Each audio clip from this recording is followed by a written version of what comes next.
Ito mga idol, pakinggan nyo po ito mga idol. Presidente na po sana si VP Sara Duterte, kaso dahil sa sobrang kabaitan niya, pinagbigyan muna niya si BBM. Kaya si BBM nanalo dahil hindi siya tumakbo bilang pagka-presidente. Dahil pinaubaya niya kay BBM na siyang tumakbo pagka-presidente at siya ay busy lang ang tatakbuhan. Pero siya na dapat ang panalo mga idol nung eleksyon. Pakinggan po natin mga idol ang report na ito noon. Noon po itong report na to sa panahon ng kampanya.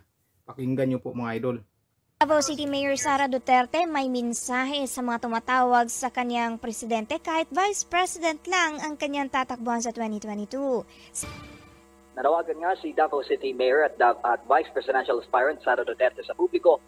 Nag-iwan nga ng mensahe si Davao City Mayor at Presidential Aspirant Sara Duterte sa mga tumatawag sa kanya na presidente kahit na vice-presidente lamang yung kanyang tatakbuhan sa 2022 elections. Sa Santa Rupati sa Tagum City, git ni Mayor Sara sa mga na may mga pagkakataon sa buhay na taga-suporta lamang muna ang ating magagawa sa likod ng isang lider. Matatandaan na si Mayor Sara ang unang sa mga nagdaang presidential survey. Napakalakas rin ang panawagan sa kanyang tumakbong Pangulo na inorganisa ng kanyang supporters sa lahat ng panig ng bansa. Pero ang pasya ng presidential daughter ay patakbuing Pangulo si dating Senador Bongbong Marcos na kanyang magiging running mate sa 2022 elections. O diba mga idol? Narinig nyo mga idol? Siya na ang panalo mga idol pero pinagbigyan lang niya na si BBM ang tatakbo bilang presidente at mag-vice lang siya. Tutulungan na lang niya si BBM. Kaya pinangampanya niya doon sa Davao yan. Sa Davao yan mga idol. Tingnan nyo naman yung picture mga idol. Oh. Napakaamo mga idol.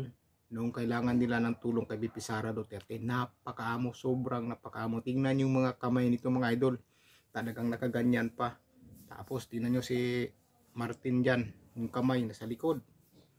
Kasi napakaamo dahil kailangan nila ang tulong ni VP Sara Duterte noon. Kailangan nila dahil sigurado matatalo po sila kapag wala si VP Sara Duterte dahil ang taga Mindanao susuporta kay VP Sara Duterte para makuha din nila. Yan naman ang sinasabi ni Senador Amy Marcos na kailangan nila ng tulong kay VP Sara Duterte para yung taga Mindanao makuha nila ang boto. Kaya yun, napakalaki ng boto rin nakuha ni BBM nung nanalo dahil sa boto ng mga supporters ng mga Duterte.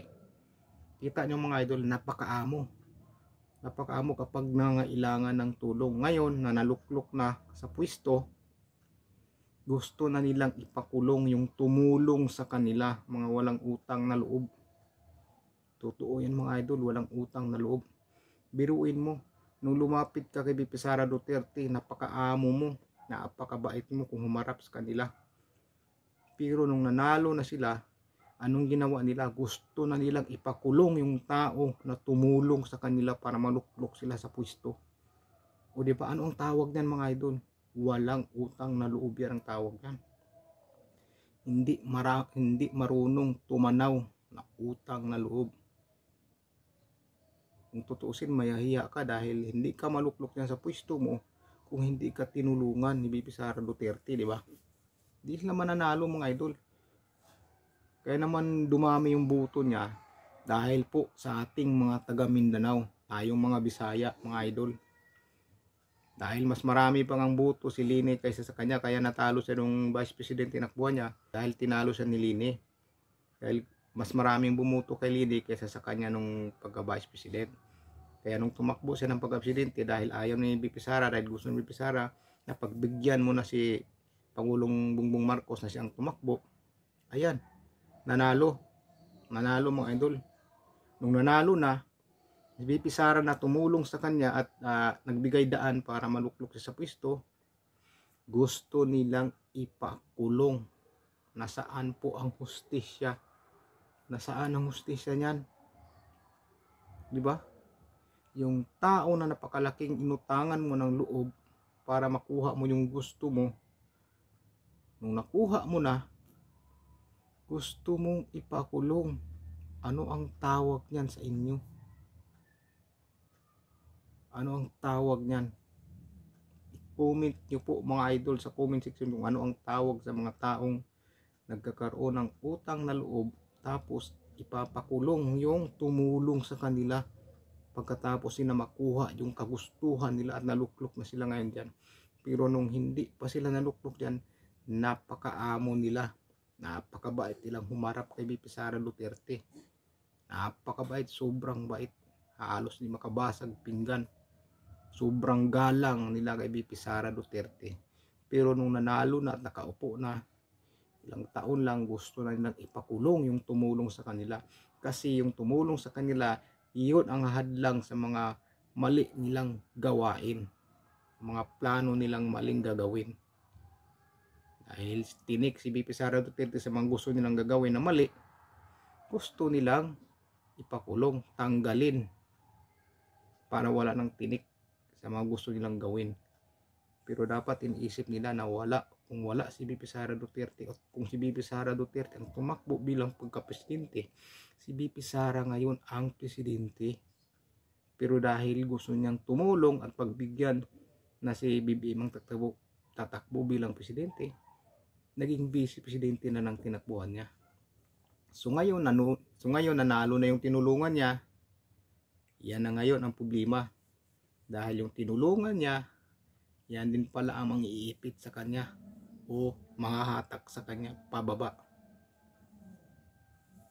Yan gusto nilang ipakulong si VP Sara Duterte.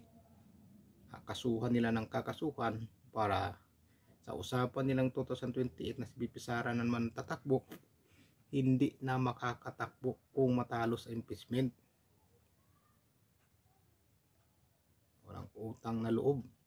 Ano ba bang tawag niyan? Tinulungan ka ng isang tao, kung nakuha mo na yung gusto mo sa tulong niya, dahil sa tulong niya, ngayon natraidorin mo, ano ang tawag nun?